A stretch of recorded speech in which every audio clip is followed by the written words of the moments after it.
वालेकुम दोस्तों, उम्मीद है आप सब खैरियत से होंगे।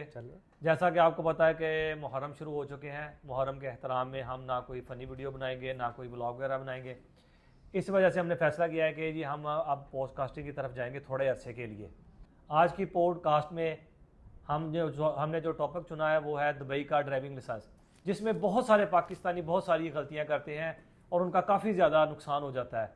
नुकसान इस वजह से मैं कह रहा हूँ कि उनको पता ही नहीं चलता कि हमने कौन सी चीज़ किस जगह पे अप्लाई करनी है।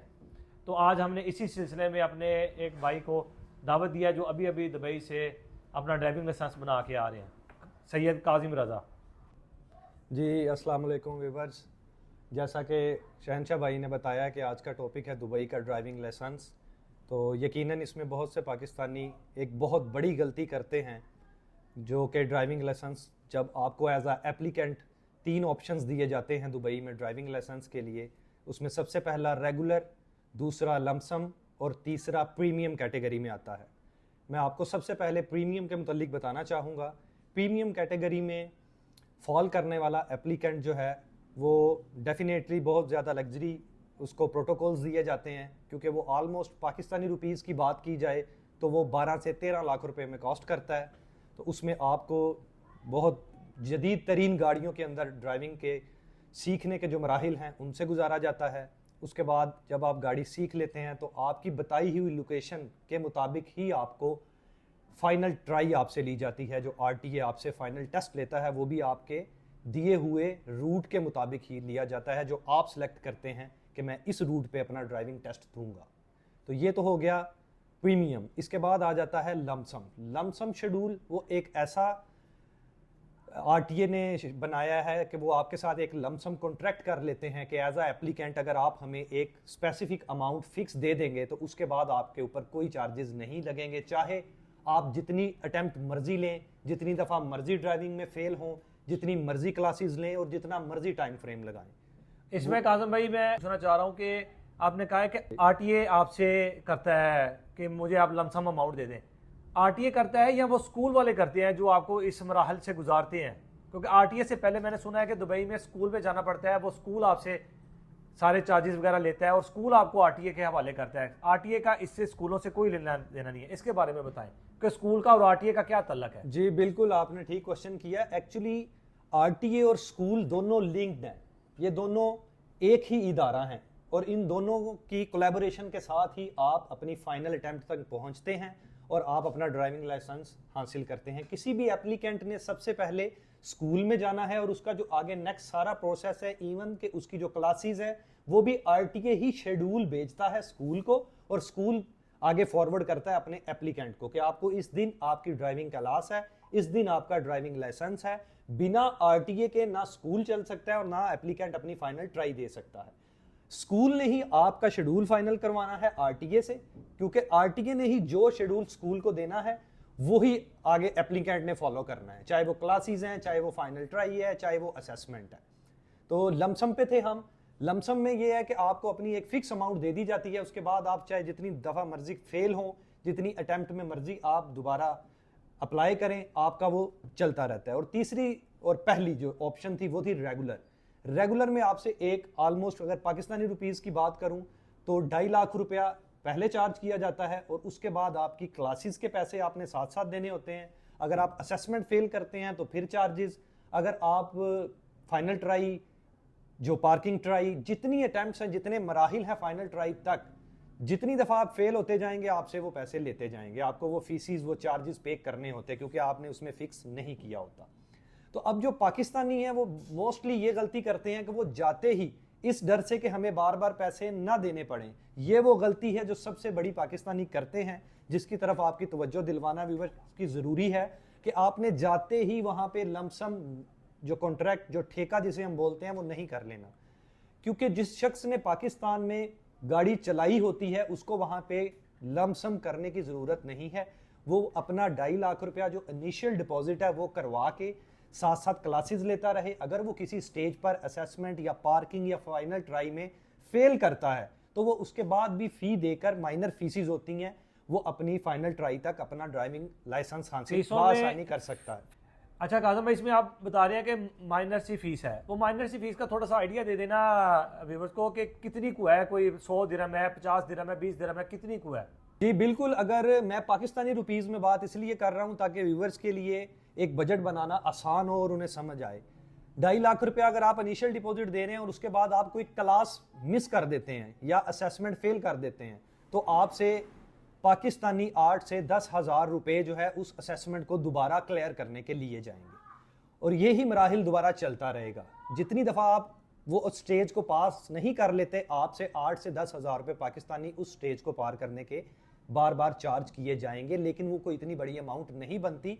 लेकिन मैंने आपको प्रीमियम का भी बता दी है कॉस्ट, रेगुलर की भी बता दी है। लमसम की कॉस्ट जो है वो 7.5 लाख रुपया कॉस्ट करता है जाके। लाइसेंस आपको वो आप फिक्स देना होता है, उसमें फिर आपने उसके बाद एडिशनल चार्जेस नहीं देने, चाहे आप जितनी मर्जी अटैम्प्ट्स करें। लेकिन 2.5 लाख रुपया एडिशनल दे के आप अपने ड्राइविंग लाइसेंस को 5 लाख रुपीस के अंदर अंदर फाइनल कर सकते हैं, चाहे आप जितनी मर्जी ट्राइयाँ फेल करते रहें, अगर आप ड्राइवर हैं। तो इस चीज़ का आपने ख्याल रखना है कि जो पाकिस्तानी लमसम करने जा रहा है, अगर तो वो पाकिस्तान में ड्राइविंग का अच्छा एक्सपीरियंस नहीं रखता, तो बिल्कुल ये 2 चीज़ें हैं, इनको आपने ज़रूर माइंड में रखना है कि अगर तो आप ड्राइवर हैं, और ये हर इंसान जानता है कि वो ड्राइवर है या नहीं, अगर तो आप अच्छे ड्राइवर हैं तो आपने कभी भी लमसम नहीं करना। और अगर आप ड्राइवर नहीं हैं, आपके पास ड्राइविंग के स्किल्स का अच्छा एक्सपीरियंस नहीं है, तो फिर कभी भी आपने रेगुलर नहीं लेना। ये 2 चीज़ें हैं जो आप हर पाकिस्तानी ने माइंड में रखनी है दुबई में ड्राइविंग लाइसेंस में एडमिशन लेने से पहले। अगर गाड़ी आती है तो लमसम नहीं लेना, अगर गाड़ी नहीं आती तो रेगुलर नहीं लेना, क्योंकि अगर आप ड्राइवर हैं तो आप बहुत ज़्यादा पैसे देंगे लमसम में और जल्दी क्लियर कर लेंगे।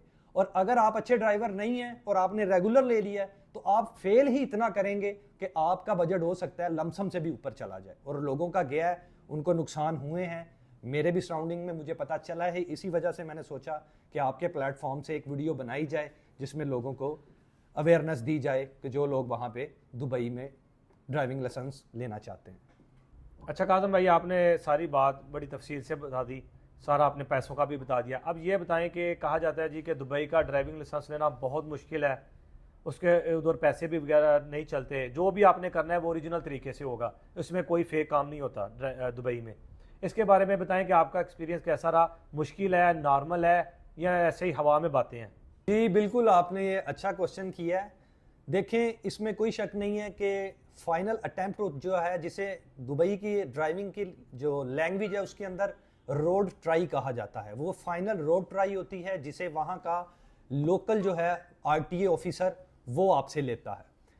तो डेफिनेटली उसमें देखें, सबसे पहली चीज़ जो है वो होता है कि ड्राइवर का जो मेन एप्लीकेंट है उसका कॉन्फिडेंस। मोस्टली जो लोग फेलियर करते हैं फाइनल अटेम्प्ट में, वो लैक ऑफ कॉन्फिडेंस की वजह से करते हैं, क्योंकि वो घबरा जाते हैं। तो मैं यही सजेस्ट करता हूँ, मेरी यही एडवाइस है कि जब भी आप स्टीयरिंग पे बैठें सिर्फ रूल्स को फॉलो करें, क्योंकि ऑफिसर जानता है कि आप सारे प्रोसेस को पूरा करके ही फाइनल ट्राई तक पहुँचें। आपको उसे ये बताने की ज़रूरत नहीं है कि आप कैसे ड्राइवर हैं, अच्छे हैं या नहीं हैं। वो खुद इस चीज़ को ज्यूम करेगा कि जब आप उन रूल्स को फॉलो करेंगे कि जो आपको सारे प्रोसेस में, सारी स्टेजेस में बताए गए, समझाए गए और सिखाए गए हैं। लेकिन अनफॉर्चुनेटली हमारे पाकिस्तानी, आपको पता है कि वो थोड़ी सी अपने ड्राइविंग की जो है वो अदाएं जो है वो एक्स्ट्रा ऑर्डिनरी ओवर कॉन्फिडेंस में चले जाते हैं, जिसकी वजह से वो मार खा जाते हैं। 2 चीज़ें हैं, एक लैक ऑफ कॉन्फिडेंस और एक ओवर कॉन्फिडेंस। तो कोशिश ये करें कि जो भी एप्लीकेंट है वो ना कॉन्फिडेंस को शेक करे इतना कि वो बिल्कुल जो सीखा है वो भी भूल जाए, और ना ओवर रिएक्ट करे, क्योंकि अगर आप ये उन्हें बताने लग जाएंगे कि आप बहुत तगड़े ड्राइवर हैं, अच्छे ड्राइवर हैं, तो वो इस चीज़ को नहीं मानते। उन्होंने आपके सिर्फ रूल्स को देखना है कि आप कितना फॉलो कर रहे हैं, साइन स्टॉप्स को कितना फॉलो कर रहे हैं, इंस्ट्रक्शंस जो रोड पे हैं उनको कितना फॉलो कर रहे हैं, साइंस को कितना फॉलो कर रहे हैं, स्कूल बस को कितना फॉलो कर रहे हैं।